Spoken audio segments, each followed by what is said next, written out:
Hello everyone, today I'm gonna deal with The White Tiger by Aravind Adiga. Aravind Adiga is an Indian author and a journalist. In 2008, his first novel, The White Tiger, won the Man Booker Prize for Fiction. After Salman Rushdie, Arundhati Roy, and Kiran Desai, he became the fourth Indian to win the Man Booker Prize. After winning this prize in 2008, he published his next novel in 2009, Between the Assassinations. White Tiger, the novel depicts the inequalities and disparities in a modern global economy and the rise of India. Balram Halwai is the leading character of the novel, who came from a poor village called Lakshmangarh. His father is a rickshaw puller and his name is Vikram. He has a brother too, and his name is Kishan. Mother has already died, and he has a grandmother, Kusum. The book takes the form of a series of 7 letters from the narrator, who later becomes a self made entrepreneur in Bangalore. He begins his letter from the high-tech city of Bangalore to the Chinese premier Wen Jiabao, who is expected to visit India. He picturizes a real India of half-baked Indians before him. Balram is one such fellow and had to stop formal schooling and starts working in a tea shop where he eavesdropped on conversations and learned new life lessons. After his father Vikram's death, he goes to the coal mining city of Dhanbad where he becomes a driver for Mr. Ashok, the Stokes family. Late wanted to amass a huge amount of wealth and he decided to murder Mr. Ashok and rob 7 lakhs rupees from him. Then he ran away to Bangalore and resumes his life there and becomes a successful entrepreneur. He starts a drivers company called the White Tiger Drivers and it runs successfully. After that he decided to switch to real estate. And that's how he looks at himself as a successful entrepreneur in Bangalore. Three major influences behind Aravind Adiga to write such a novel. 3 Black American novelists, Richard Wright, James Baldwin, and Ralph Ellison. Another influence came from Dostoevsky's Crime and Punishment. There is a character called Raskolnikov, and his resemblance might have influenced him to write The White Tiger. The character Raskolnikov justifies murder and attempts robbery. Likewise, Balram too does things like that. He murders his master and robs money from him and resumes his life. Balram's drive to murder his master can be equated with Raskolnikov. Now we can have a look at the characters of the novel. First, we can have a look at Balram's family. He is the leading figure of this novel, who is often considered as the anti-hero of the novel, Balram Halwai. His brother Kishan, grandmother Kusum, and there is a mention about his father Vikram, who was a rickshaw puller who died at the hospital, the government hospital, without getting any treatment from the officials. Now we can have a look at Ashok's family, that is Balram's master's family. There is his wife Pinky Madam, who recently came from US. Both Ashok and Pinky Madam recently came from America, and his father Stork and his brother Mukesh. Also look at the cities as the characters of the novel. The first city mentioned here is definitely his village, Lakshmangarh, and Dhanbad, which is Ashok's place. Ashok was born in Lakshmangarh. Later, they might have shifted to Dhanbad, the coal mining city of Dhanbad. And there is a mention of Old Delhi and New Delhi, Gurgaon, the most developed Americanized region in India, the modern region. Bangalore is also the most developed area. And there are 4 landlords: the buffalo, the stork, the wild boar, the raven.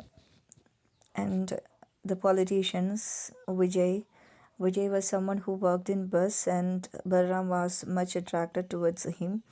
And there is a great socialist who always assumed power, looting the poor people. And there is another driver fellow, the fellow being who accompanied him or who was there with Balram when he moved to Delhi with Ashok, and he was having vitiligo lips, as we can see in the picture, and that's why his name is not given, but he is being mentioned as vitiligo lips. You can have a look at the setting. The first setting is Bangalore, from where he writes a letter. He is starting this letter from Bangalore, where he assumes himself as a successful entrepreneur, and that belongs to the life part. And Lakshmangarh, which is the most underdeveloped village, and that belongs to darkness. It's a place in Bihar. Dhanbad, again darkness, it belongs to Jharkhand. Gurgaon is light because it is the most developed Americanized city in India. Old Delhi, definitely that might be the not so sophisticated, not so developed and modernized version. And the New Delhi, which is light, Hyderabad is light, Bangalore, the electronic city, definitely that is, according to Balram, is light. And a few of the most popular quotes I have quoted here, you can go through that. With the time being, I am skipping those quotes. Now we can have a look at the title. The title is The White Tiger. Why Aravind Adiga has chosen this title, or what is the significance of this title? Let's have a look at it. How Balram Halwai was given this name, The White Tiger. I'll tell you. Actually, the White Tiger is the name given to him by the school inspector.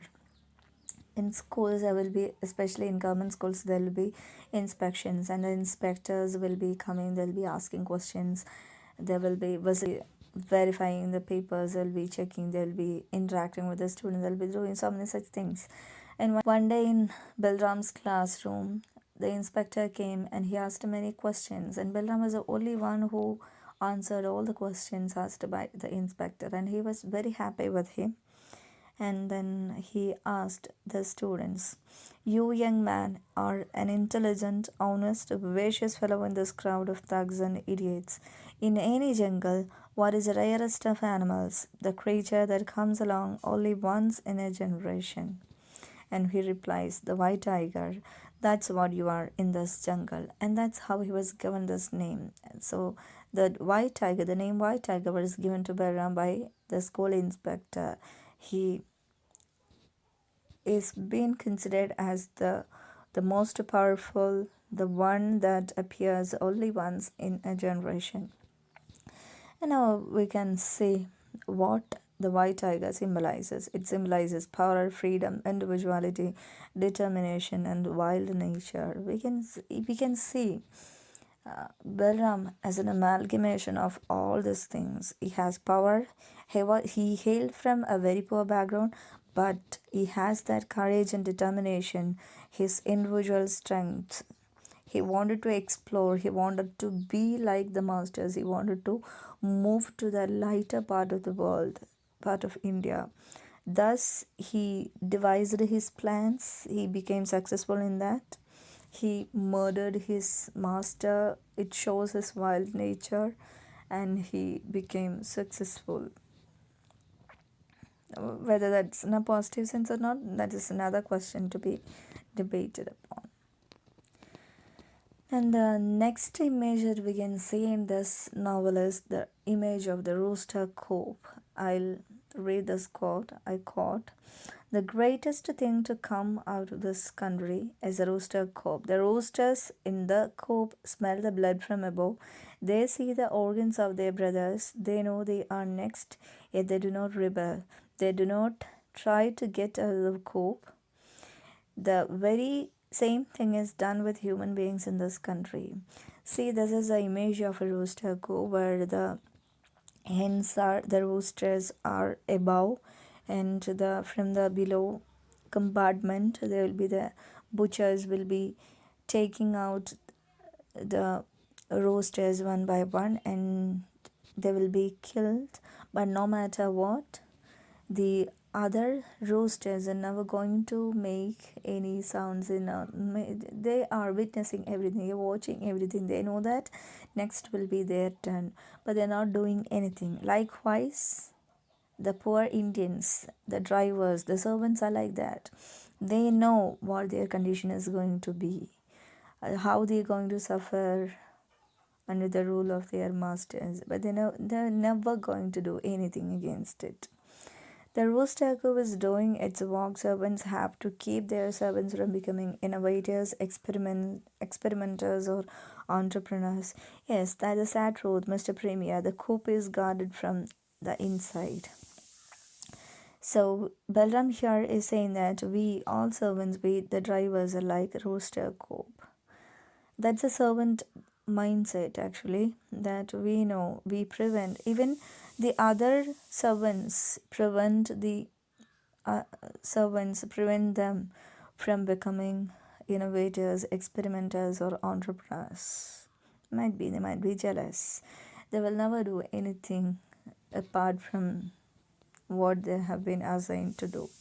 And that's a sad truth, Mr. Premier. The coop is guarded from the inside. We actually, the poor people, the servants are conditioned in that way. So they are not courageous, they are not smart enough to come out of that box. They are conditioned. So that uh, rooster coop, that mindset is coming from inside. Nobody can change that. The next image is that of the Black Fort. According to Balaram, this is the only thing of beauty in his village. It symbolizes poverty, darkness, and also the historical social hierarchy that Balaram initially confirms, so that it reminds him that he belongs to a very poor background from to a dark history that he was having. Something not to be fancy about it. He was both scared and fascinated by the architectural beauty of the fort. At the same time, he was much afraid to enter that. He was not able to defy the existing social structure. We know that he. It's clear that he belonged to a class called halwais. Halwais are actually what they are actually sweet makers. Halwai, Belgium halwai. Halwai is his caste name. So during those times, not even those times, even today, people are not allowed to do anything apart from beyond their caste. So they were not supposed to do anything beyond that. Even when he expresses his desire to learn driving, the people were not ready. They were not ready to take him because he belonged to a caste called halwais. How can a halwai be a driver? And that was the question before them. Coming to the fort, this is a grand old building on a hill above town. It's believed that this is constructed by the British, so it reminds him of a slavish, a very dark history of India. That might be one reason for him to get afraid of it. And the next powerful image is that of the chandeliers. This is a symbol of India of light, because these kinds of lights, chandeliers, will only be there in the household of rich people. Poor people cannot afford it. These are all some decorations or some fancy items, so the poor people, the poor India cannot afford it. And Balram was very much obsessed with it. So having these kinds of lights and chandeliers in a house is considered to be a matter of status. Balram tells Jia Baba, I have got no family anymore, all I have got is chandelier. So he doesn't have much concern about his family, and he was fascinated towards the rich people, the things the rich would possess. And later we can see that Balram murdered his master. After that, his image and the notice was pasted on the walls across India. And he says police assumed they would find him in the dark, but he has hidden himself in the full light of his chandeliers. In Bangalore, he was having these chandeliers in his room, and the police is now going to find him because even he has changed everything, his appearance, and even he has adopted a new name, that is Ashok Sharma. So he was much confident that nobody is going to find him. And then throughout this novel, we can see a lot of animal imagery. Balram is considered as the white tiger, And the names of landlords, the four landlords are given the names of animals: stork, wild boar, raven, buffalo, mongoose. And there is a mention of human spiders who work in a tea shop. So it's like a chain that the human spiders, the people who work in a tea shop, ambitious men doing menial labor, do not dream of a better position in life. So these human spiders, or these people who work in a tea shop, are unambitious people doing lots of labor, and they do not even dream of a better position in life. They will be whatever they are right now. And there is another image of lizards, and we can see that Balaam was someone who was very much afraid of lizards. His that fear is one reason for him to stop his schooling. Another image is that of rooster, coop, that animal image, that servant mindset where they are conditioned.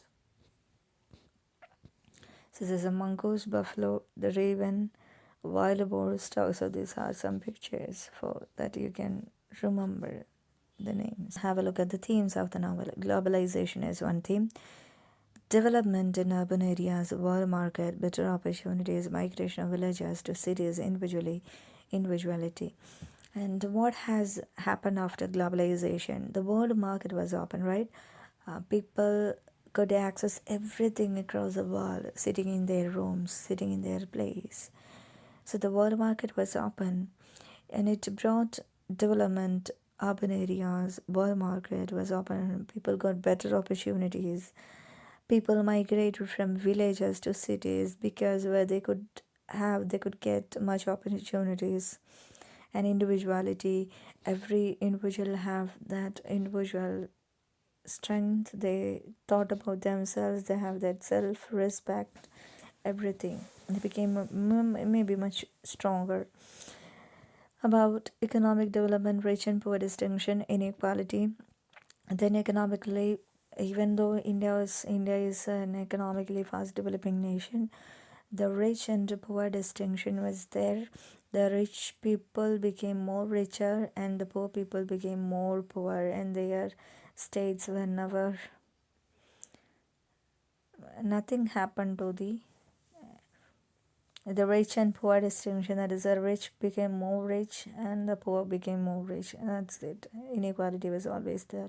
Conflicts, class conflicts, definitely class conflicts was definitely one major theme in the novel. We can see it everywhere. Even the drivers arguing about each other, the arguments, the conflict between the masters and the servants.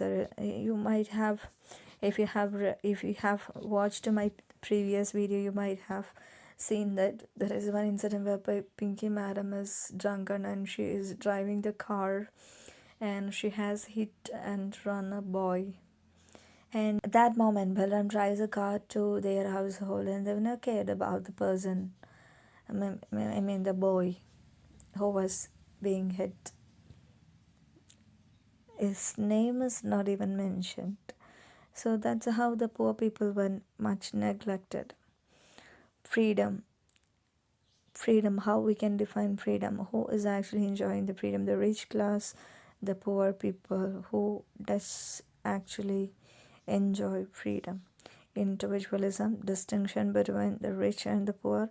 Corruption, we can see that why we can see Balram taking Mr. Ashok to banks, to all the ATMs for withdrawing money, which they were to give to the minister as a bribe for giving them the access to the calls, the government calls. So they are giving bribes to ministers, the government officials. So corruption is always there, and there is a great socialist who assumes power, giving false promises to the poor people. Again and again, he assumes power. Politics. India's politics system is clearly depicted in the novel. Politics, Indian society, family. So all these themes are reflected in the novel. We can see it there in every characters, how their life is running, how those people, if there is a mention of almost everything. I even remember one incident where there is a mention of the river Ganga and what happened to Ganga. The corpse of people are being dumped into the rivers. How much polluted is India? How class conflicts exist? Into Balram, India is that of big bellies and small bellies. The big bellies, the rich people, and the small bellies are poor people. So, likewise, so many powerful images and themes are there. Before finding up, I'll read out the quotes I caught. The story of my upbringing is a story of how a half baked fellow is produced. But pay attention, Mr. Premier. Fully formed fellows, after 12 years of school and 3 years of university, wear nice suits, join companies, and take orders from their men for the rest of their lives. Entrepreneurs are made from half baked clay. Balram claims himself to be a man who is made from half baked clay. He is a drop off, a successful entrepreneur in India. Many of my best ideas are in fact borrowed from my ex employer or his brother or someone else whom I was driving about. I confess, Mr. Premier, I'm not an original thinker, but I'm an original listener. So he says this is the most powerful one, right? So he listened to his ex employer, who Mr. Ashok, and he witnessed the corruptions which they were doing, the thing Mukesh were doing, witnessed everything. So he says, I'm not an original thinker. I'm not an original thinker. I might not have that much intelligence, but I'm an original listener. So he listened to these people and he became like them. He murdered him and he became successful. Ashok too murdered. Ashok's wife has murdered a poor boy. So the history repeats here. Stories of rottenness and corruption are always the best stories are in there. So here again, this is a story of rottenness and corruption. See, this country in its days of greatness, when it was the richest nation on earth, was like a zoo. The day the British left, the cages had been let open, and the animals had attacked and ripped each other apart, and jungle law replaced zoo law. Even after the British left, even after the foreign rule ended, nothing much has happened here in India.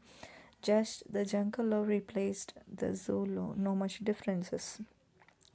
There were 1000 castes and destinies in India. These days, there are just two castes, men with big bellies and men with small bellies, and only two destinies, eat or get eaten up. So, this is the current reality of India. It's not about caste, even though that is, I do believe that still there is caste and class conflicts, not just money. These days, there are just two castes, men with big belly, the rich and poor, to eat or get eaten up, to get eaten up by the powerful people. But when my genuine concern for him ended and where my self interest began, I could not tell, nor servant can ever tell what the motives of his heart are. We are made mysterious to ourselves by the rooster coop we are locked in. So he's talking about his interest or his feeling towards Mr. Ashok. My genuine concern for him ended where my self interest began. So his concern towards his master ended where his self interest began. He can't tell everything. No servant can ever tell what the motives of his heart are. We are made mysterious to ourselves by the rooster coop we are locked in. The rest of today's narrative will deal mainly with the sorrowful tale of how I was corrupted from a sweet innocent village fool into a citified fellow full of debauchery, depravity, and wickedness. All these changes happened to me because they happened first in Mr. Ashok. So, as I already mentioned, he followed Mr. Ashok in everything. Ashok did all these things, and the history repeated. Balram too did.